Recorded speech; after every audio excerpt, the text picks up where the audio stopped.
But then something unexpected happened to Ada. As she took a huge bite from the very delicious meat, her skin started to change. Her skin began to look like thick leather and her body started changing into that of a cow.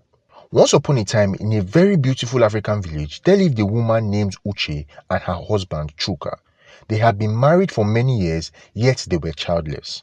Uche had gotten pregnant several times, but each pregnancy ended up in a miscarriage. Chuka's family had started suggesting to him to marry another woman, saying that Uche was a barren witch that could never conceive a child. But Chuka loved Uche so much and could not stand the idea of spending his life with someone else. After 6 months, Uche became pregnant again.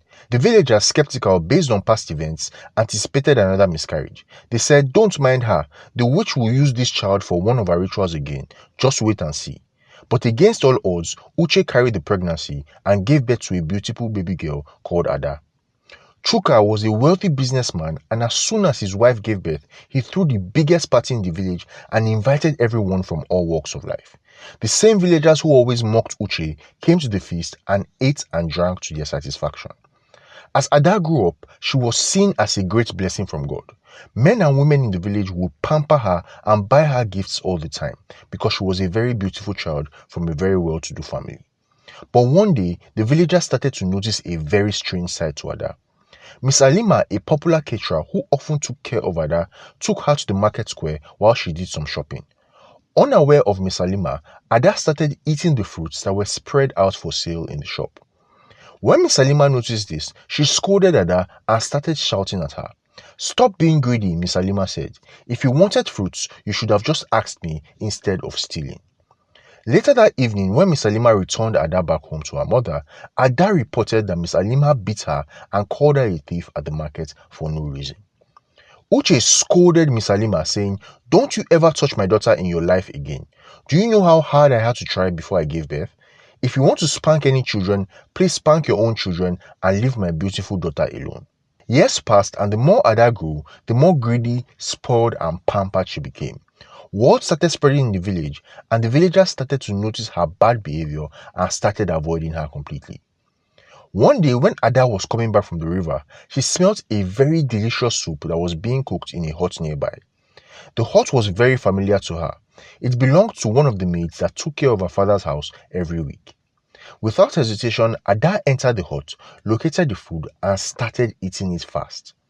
She had already consumed almost half of the food before the owner, Miss Treasure, came and scolded her. "Ada, how can you just enter my house and eat my food without informing me? That is very, very wrong," she said. Ada did not feel any sign of remorse, and she yelled at Miss Treasure, saying, "You are just a common servant for my father. How dare you speak to me this way?" Because Miss Treasure did not want to get into any problem with her father, she just let her go with a warning. Just like that, the news spread like wildfire, and the villagers started to dislike Ada even more. They even gave her the nickname Ada the Greedy Girl. One day, the king was hosting his annual giving festival called the Uka Festival. During the festival, he will call all the poor people and give them delicious cooked food, new clothes, and all sorts of amenities. That morning, the villagers had lined up in front of the king's palace, all of them awaiting the king's gifts. But little did they know that something strange was about to happen on that day. Mr. John, a very poor farmer who had very little to his name, always looked forward to the Uka festival. He had not had a proper meal for over a month and was looking forward to the delicious food that the king was going to serve. Mr. John went into the king's palace and got his delicious bowl of fish stew and rice. He dropped the food on the floor and briefly went back into the palace to get his other goodies from the king. When he came back, he was in utter shock. He saw a young woman sitting down on the floor and consuming the plate of rice and fish stew. Mr. John screamed out, "Ada, why are you eating my food? You are from a very wealthy family. You should not even be at this festival to begin with. Why do you take food from a poor man like me to satisfy your belly?" Ada looked at him with a strange look on her face. "The food looked so delicious," she said. "I could not resist." As soon as she said that, Mr. John pounced on her and held her by her shirt. The villagers witnessing this came together to separate the dispute. Mr. John was furious. When he got home that night, he could not sleep. He thought to himself, something needs to be done about this girl's behavior. How can this girl just do whatever she likes in this village and get away with it? He said to himself. He already had a plan forming in his mind for what he was going to do. The next morning, he went to visit the village chief priest and explained what had happened. The village chief priest Babadudu consoled Mr. John. He said to him, "John, you are not the first person to come and complain about Ada and her greedy behavior. Countless villagers come and complain to me every day about how she steals from their shops and eats their food. It is time we put an end to all this." That day, Babadudu and John came up with a plan to correct Ada's terrible behavior. 2 weeks later, the king's daughter was having a wedding feast. Everybody was invited to the party, and it was the biggest party that the village had ever witnessed. During the feast, Ada walked in looking for whose food to devour as usual. She had barely started searching when she saw a big bowl of delicious cow meat pepper soup on the table. The food looked untouched, like it had been carefully placed there just for her enjoyment. She ran towards the table and started to consume the food with so much speed. But something strange started happening to Ada. As soon as she took a bite of the delicious meat, her skin started to look like thick leather and her body started changing into that of a cow. As soon as she noticed what happened, she began to cry and scream. The villagers who witnessed everything burst out into an uncontrollable laughter. Ada, the greedy girl, has eaten herself to destruction, they said, as they rolled on the ground and laughed. Her parents, Uche and Chuka, who were there, led her away from the crowd in shame. Uche said to Chuka, "Honey, please let's take her to the village chief priest. He will definitely have a solution to this."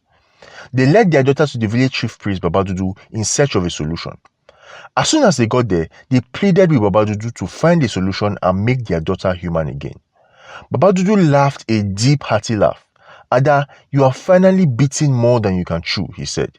"The villagers have complained about your greed and nasty behavior, and now we have caught you right where we wanted to." Ada started crying. "I will change, I promise. I will be a much better person."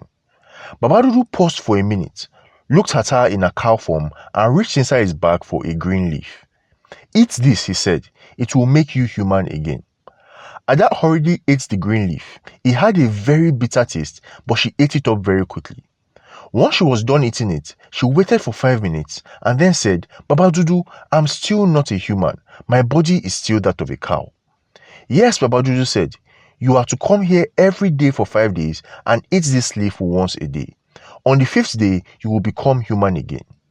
This was so embarrassing for her, but she did it anyway. Every day, she would walk from her house, going to Babadudu's hut to eat that green leaf. Villagers who saw her laughed and mocked her. Some even asked to hop on her back for a car ride. After 5 days, Ada was back to being human. She had learnt a very valuable lesson. Always treat people with respect and to be content with whatever you have. I hope you enjoyed this story. Be sure to subscribe for more awesome ones like this.